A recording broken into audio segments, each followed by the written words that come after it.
Welcome. Welcome to our 42nd NCRO breakfast. It's a pretty good record, 42. For those who don't know me, my name is Dave Slates, and I am your MC for this morning. I want to thank everyone for coming and also for continuing to support the NCRO. I hope that everybody enjoyed the breakfast. I want to thank all the servers. Thank you. Job well done, and the food was excellent. Don't forget about our next quarterly meeting. Put it on your calendars. Get out your smartphone and put it on, because I know we all have them. February 20, 2019, same place, same time. Right here to San Marino. Last week, I was talking to a friend of mine, and he was telling me that he was preparing everything, getting everything ready for his funeral. And one of the things that he told me he was doing is that he had written to the Detroit Lions and asked for them to send 8 players to be his pallbearers. And I said, why do you want Detroit Lions players to be your pallbearers? He said he just wanted the Lions to let him down one more time.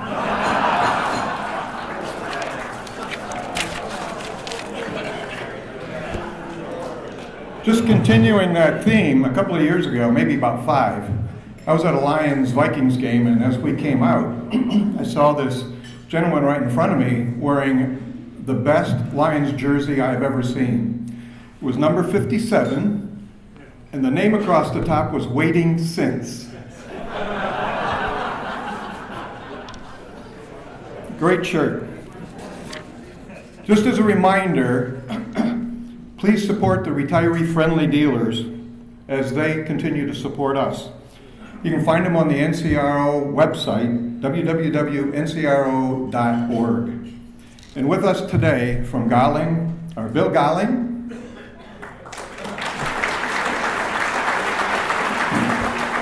Joe Elsasser, Matt Godfrey, and from Palace, Don Malash. Thank you for your support. All right, let's see if this works. He said if I point this at Jay, it'll change the slides. Whoop, wrong picture. How come?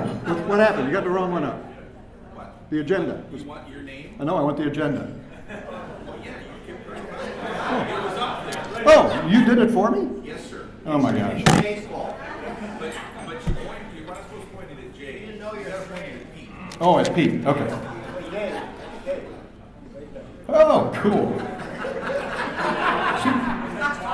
See what happens when you only get to do this once every 10 years? So on our agenda today, I guess I can read it there, I'll read it here, is the MC Dave's, no, never mind.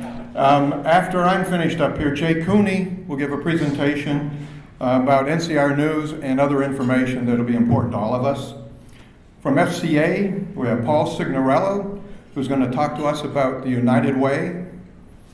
Our keynote speaker is David Cole. He's the chairman emeritus of the Center of Automotive Research in Ann Arbor, Michigan, chairman of Auto Harvest and Building America's Tomorrow. He was formerly director of the Office for the Study of Automotive Transportation at the University of Michigan. There's a theme there. Transportation Research Institute and an engineering professor at the University of Michigan. He has worked extensively on internal combustion engines, vehicle design, and overall automotive industry trends.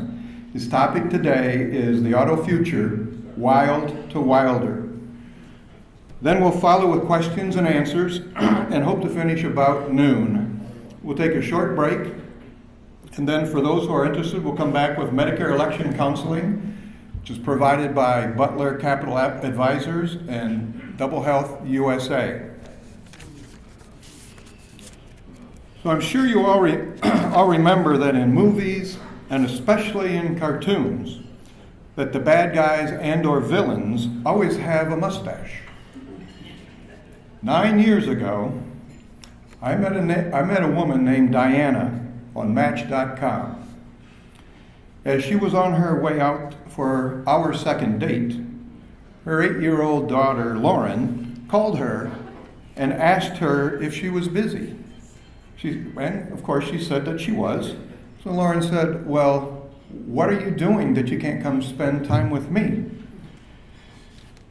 Diana responded that she was going on a date. Lauren said, "Grandma, he doesn't have a mustache, does he?" Diana said, "Well, yes, in fact, he does. Why do you ask?" Lauren responded, "Oh, Grandma, never trust a man with a mustache." So, now I'm married to Diana, and I just want to show you our wedding photograph.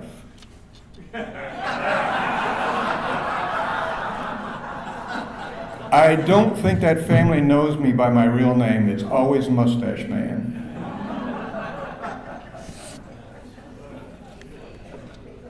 Needing no introduction. Let's welcome Jay Kuhnie, our president.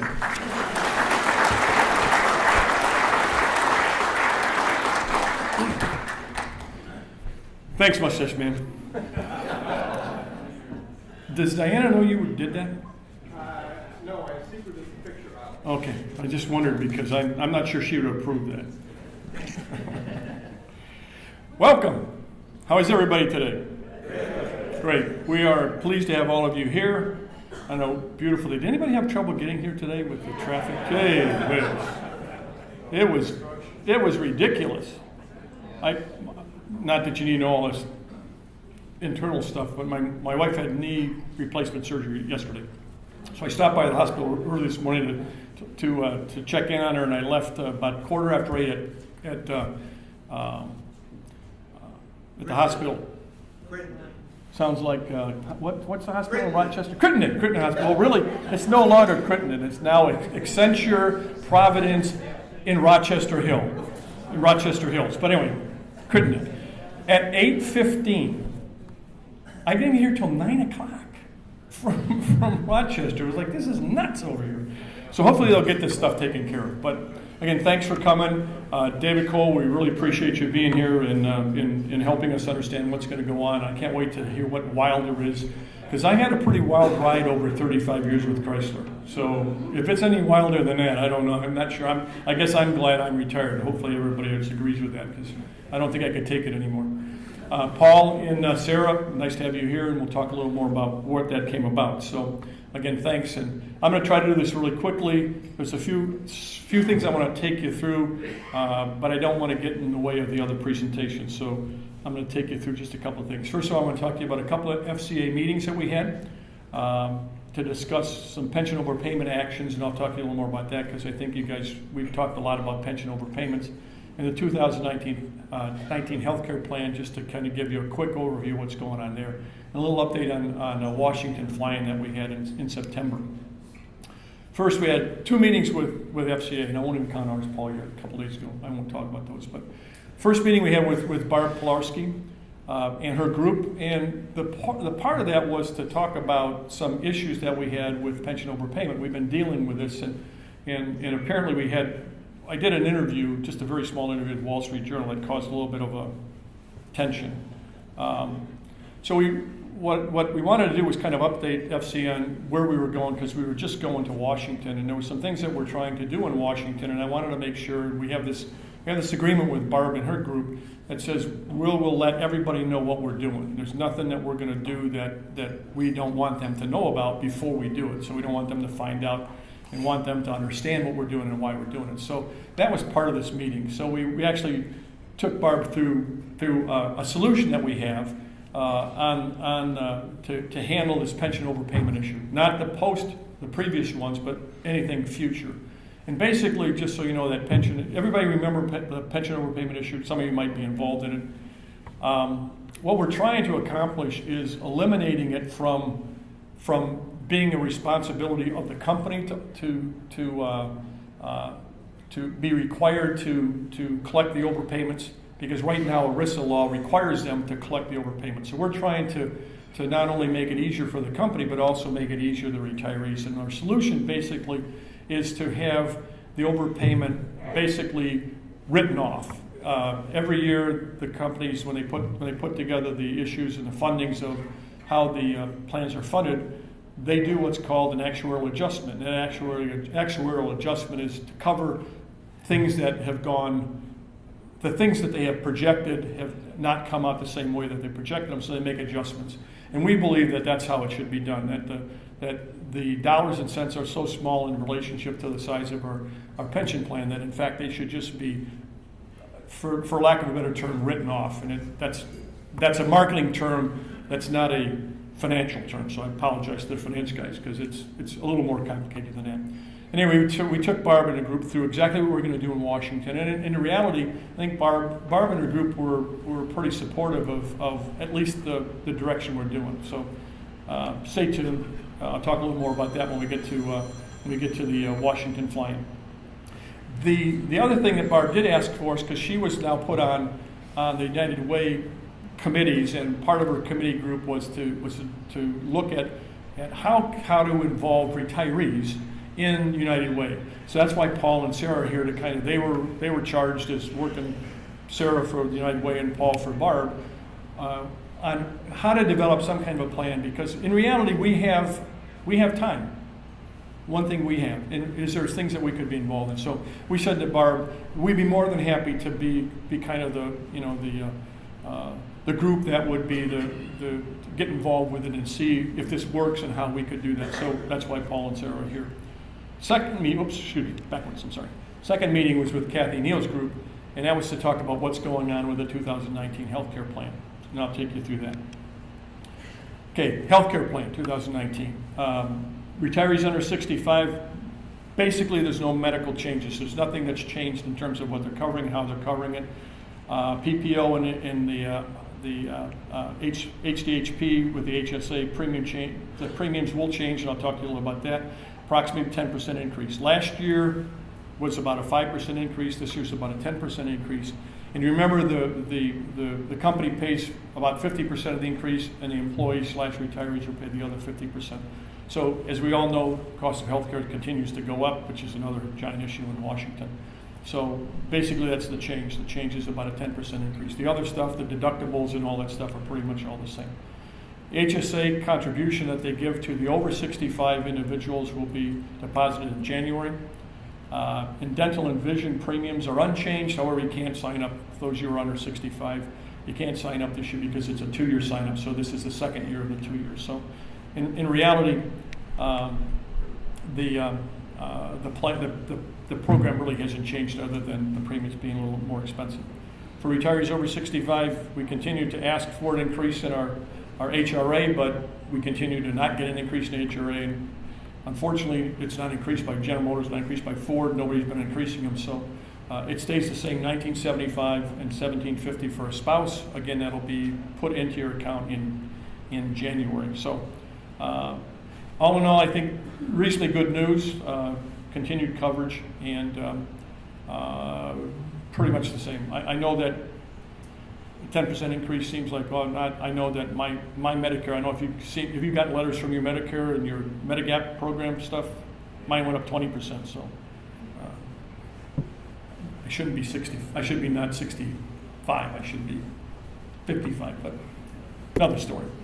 Key dates, October 22nd, retiree choice enrollment guides will be sent out to the pre-65 retirees. Their same day will be an HRA newsletter, which comes out and tells us all about the HRA issues for the over 65. And a My Benefits Mentor lowest cost option, which is something they did last year, which for those individuals tells you what would be the lowest cost option based upon what they know, will be sent out at the same time. October 31st, the enrollment opens. The annual enrollment opens, and on November 14th it closes. So, gives you an update on that.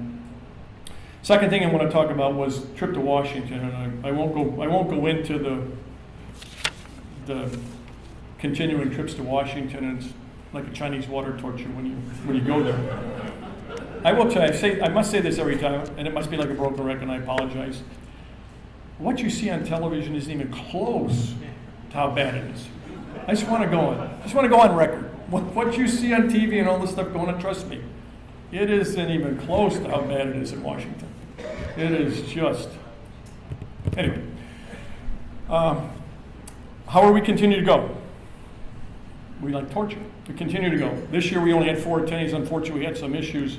We had a few dropouts to go, but we had 4 attendees this year. First day we go, and this year, the first day we actually had an NRLN meeting. A couple of us are on the NRLN board, so we went in early and had a meeting in the morning to talk about the NRLN and what's going on and the direction it has. And then in the afternoon, we reviewed a couple of papers that have been put together by the attorney for the NRLN. One of them is on universal retirement accounts. I won't get into that. One day maybe we'll talk about it, but it's real interesting because if you read anything about what's going on in the pension world, in the non-pension world, in 401ks and whatever, our kids and grandkids aren't saving for the future. Just so you know that.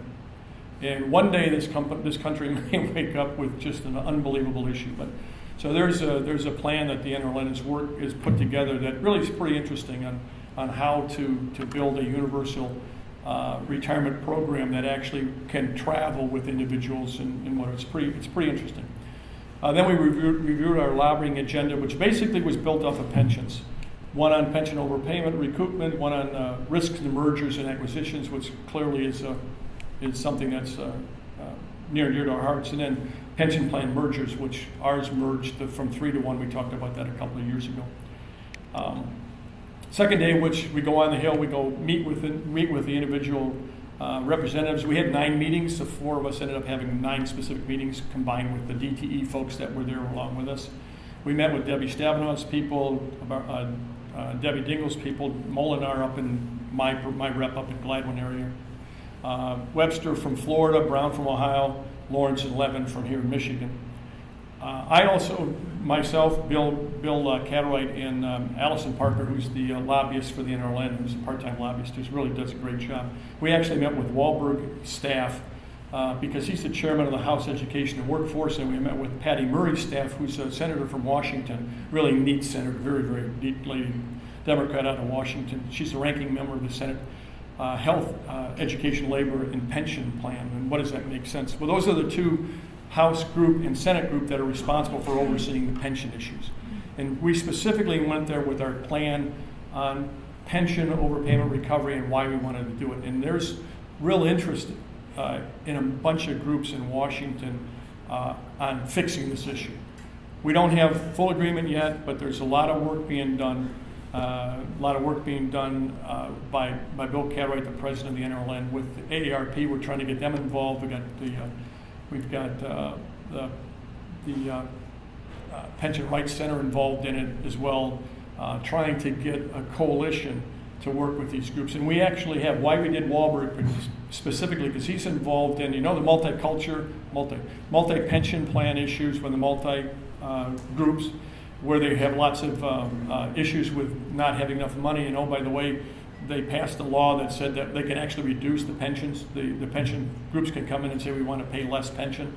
So we're trying to fight that. But he's responsible for this group that's working on it to come up with some bills to fix this issue.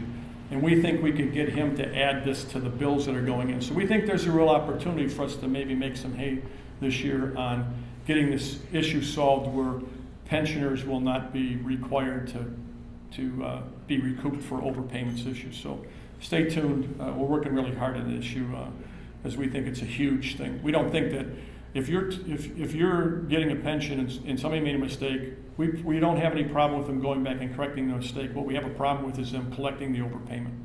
That's something that shouldn't happen, in our opinion. So that's what we're working on. I do have a little bit of a continuing concern. I just do it quickly. My continuing concern is, on the surface, things seem to be great.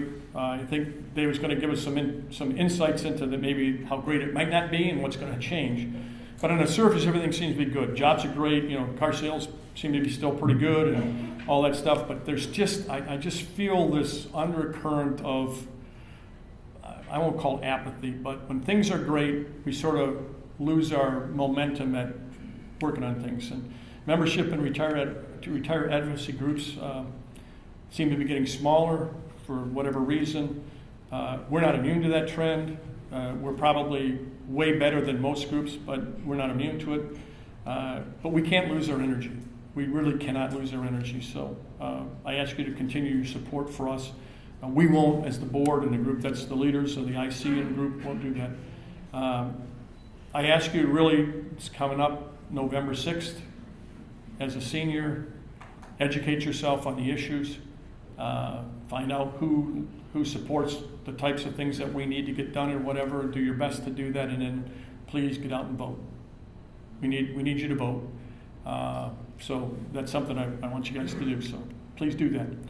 With that, the other thing, whoops, I want to go backwards. Let me go backwards real quick. I really appreciate your support for paying dues, your support for the meetings, your support for sending emails to us. Oh, by the way, if you see us not doing something you don't think we should do, please.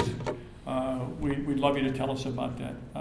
We like the accolades when you give them to us, but if there's something we need to work on better and whatever, please let us know. You can come to me, see me now, later, call me on a phone, 248-760-6904, jkuhnie@yahoo.com, anytime.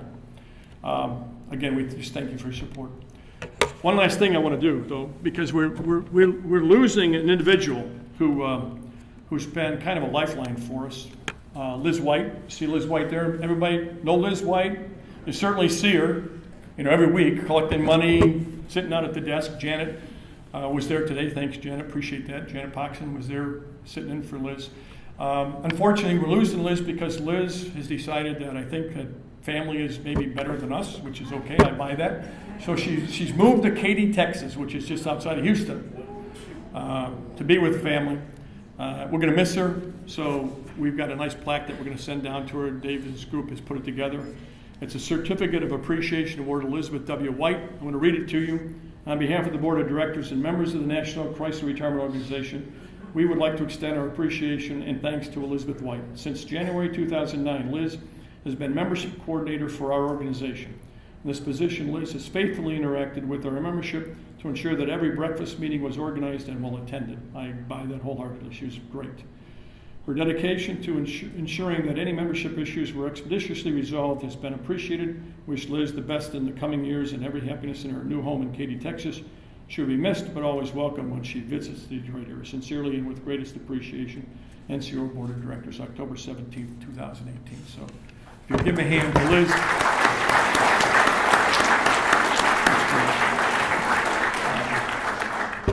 I'll have one more commercial, and then I can turn it over to Paul. My commercial is, Liz is gone. We need a new Liz. So I'm open to anybody coming up to me, sitting right down there afterwards, or Dave Poxon, raise your hand. Doesn't have to be a Liz, can be a John or an Art or whatever, or it can be a Liz substitute. But we'd love somebody to come forward to us and take over for Liz and help us with the breakfast meetings and whatever. So, with that, again, I appreciate the support, and I'm going to turn it over to Paul Signorello from FCA.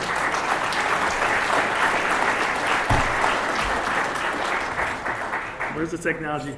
Well, thank you, everyone. I'm so honored to be here, and this is actually really special for me. I mean, the connect with some of the people that I've worked with for decades.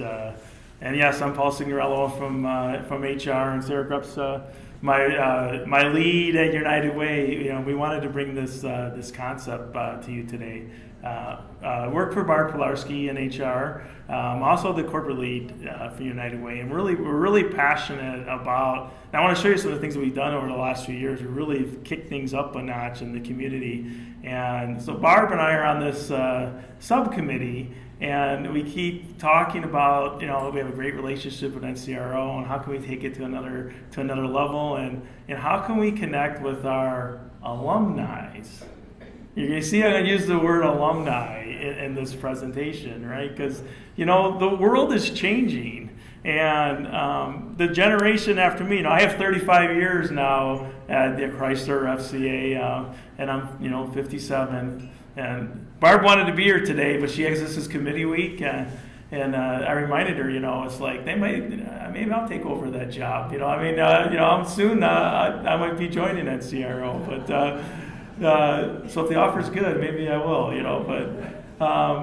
But to what Jay said, Barbara and I have talked about this a lot. It's like, yeah, our retirees have time, but they also have talents. They have decades of talents that they could, bring back to the community, bring back to FCA. And it's funny that Jay told me about your number two, core value is to help the company continue to be profitable and to continue, our pensions in the future, which I'm very passionate about too, being so close. So this idea, this is an idea.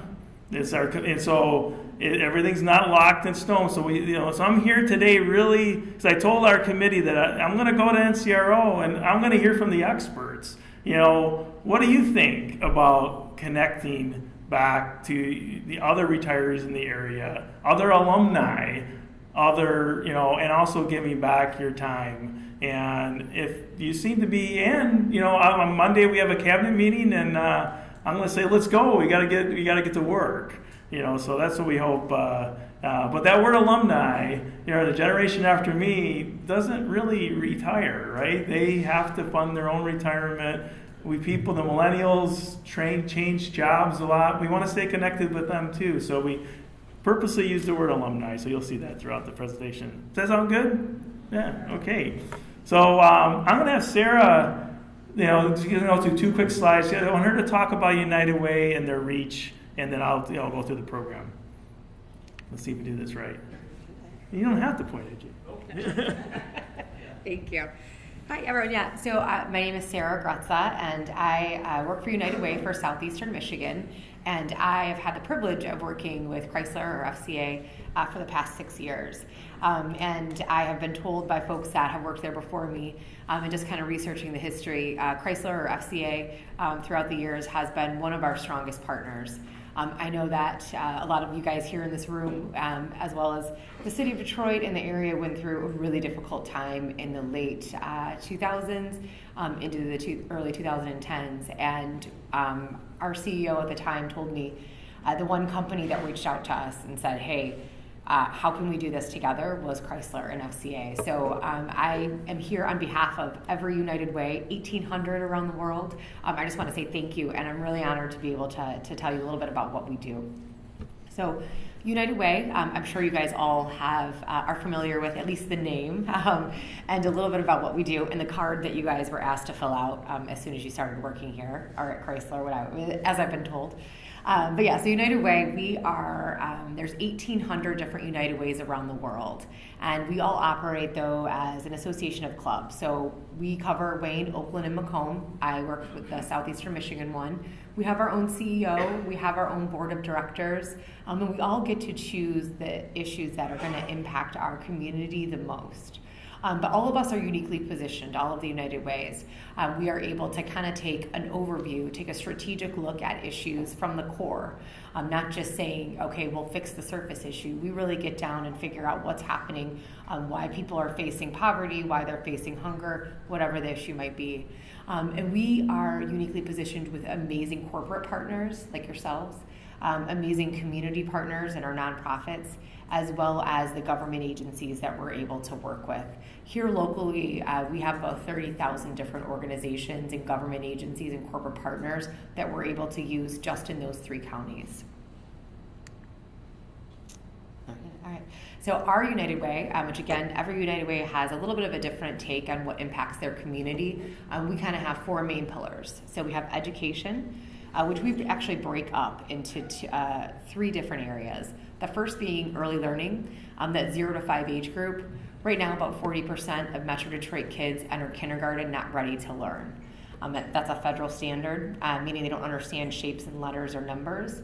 We focus and work to make sure that those kids have the skills, and the parents and the caregivers have the skills to make sure that their children are ready to go by the time they enter school. We also have our 3rd grade reading program.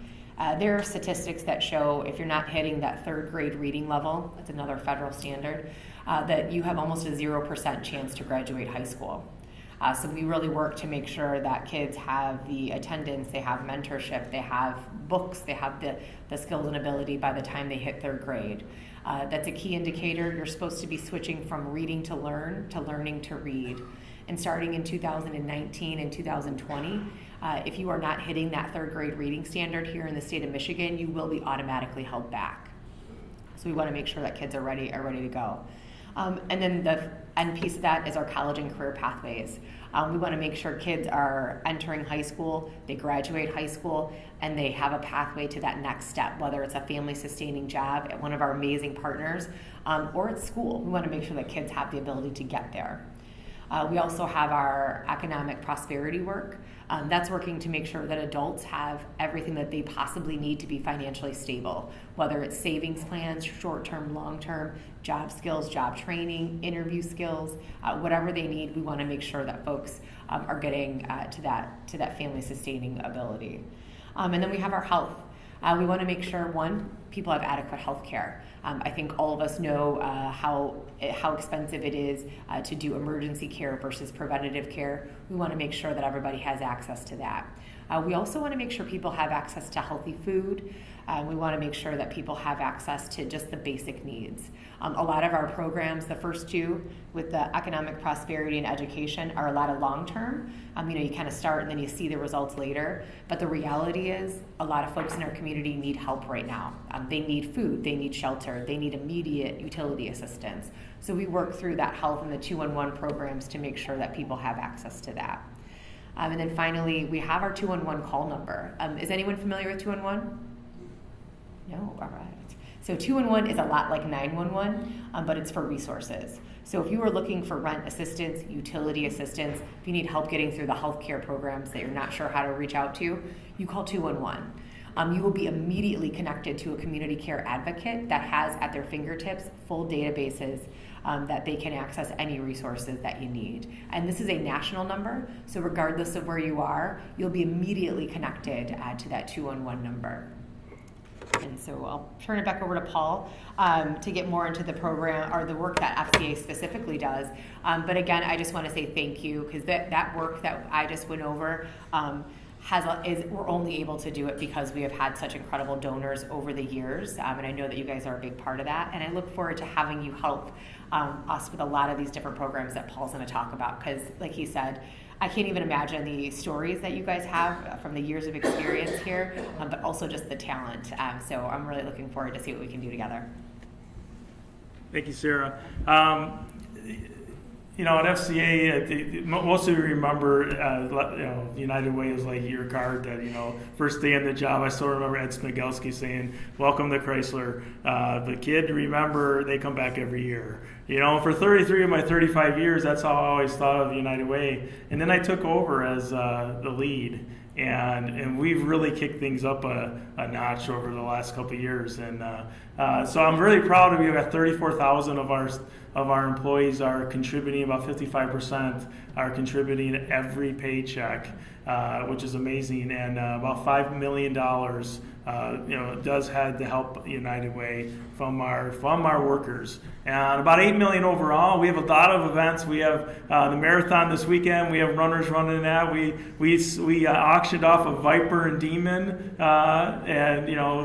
which brought like $1 million to United Way. And we have hockey events, hockey games, and all sorts of things where we try to bring fun and bring adventure into it, and also bring back the community. So you should be proud that those you left behind are really working hard to try to help out the community. And Mike Manley, now that our new lead, is also very passionate about it, being the head of Team Jeep still. He took the picture with us this year, so real proud there. So what we want to talk about is, so the concept that we wanted to bring forward to our retirees and to our alumni is we call it Alumni United. And we think of it as sort of three pillars, to create a mechanism to stay connected. So when you leave FCA or you leave Ford, you sort of disconnect from the company somewhat. NCRO is part of that measure to sort of keep us together. But if we do this program, we want to create the ability to keep you more connected together, connected to other retirees in the southeastern Michigan, and also to the employees, and to our alumni, to be connected to us. The second pillar would be, we thought we'd use volunteering as a sort of a vehicle to sort of bring everyone together. And we'd have a series of those, maybe every spring, summer, when we'd have an event where you can plan towards, where you can bring your skills back and help out the community. And one idea that Barb and I, keep throwing around too was like, we have a lot of young professionals, we want to bring them into the volunteering. It could be mentoring, you could be helping them to succeed, to make FCA succeed. And maybe in the long run here, we connect it even with our summer intern program. I know GM is doing a little bit in that realm. That might be something where we grow this into.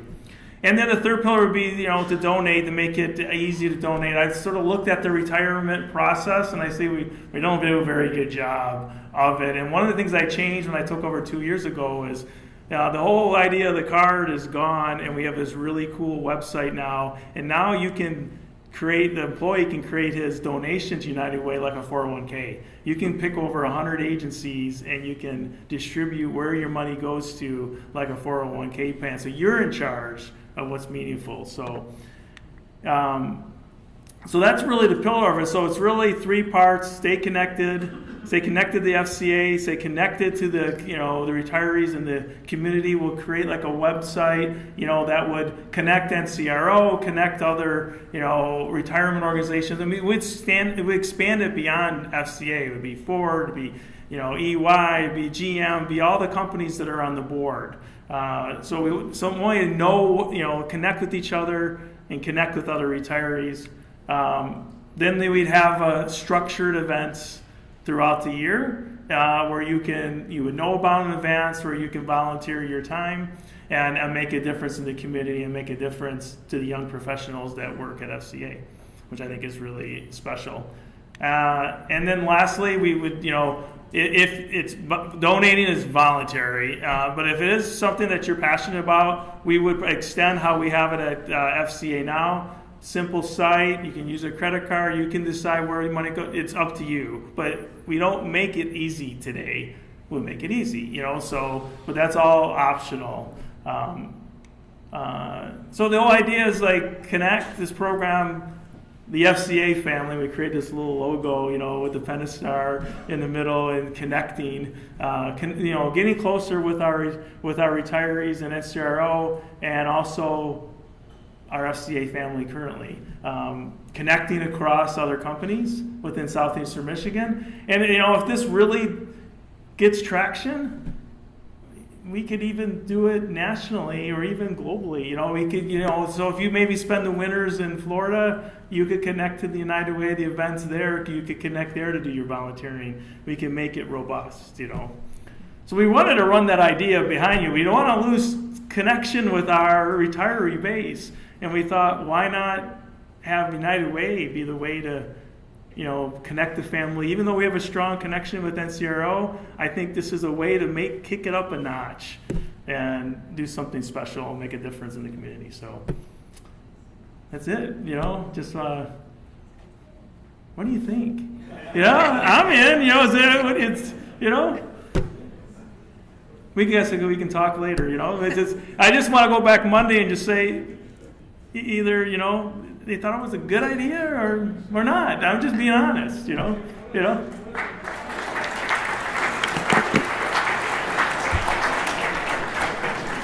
One of the things that I think Paul said, and I don't want to push it too far, but one of the things that we've always talked about from the NCRO, you individually have said, we have a lot of expertise that we think that there's ways for us to help the company do better.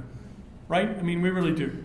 And you hate to lose that expertise, and you hate to lose that to not support the company. So I think longer term, I think Barb's very passionate about this, and I think the system allows us to do something like this, that maybe this is an opportunity to us to volunteer to the community, but also possibly have a solid impact on the future of the company, which I think is something that we would like to do as an organization. I think individually you guys would like to do that, because I think we can help out. We got a lot of expertise. So anyway, that's why I think it's a good idea. So thanks, Paul and Sir. Yeah. Thank you.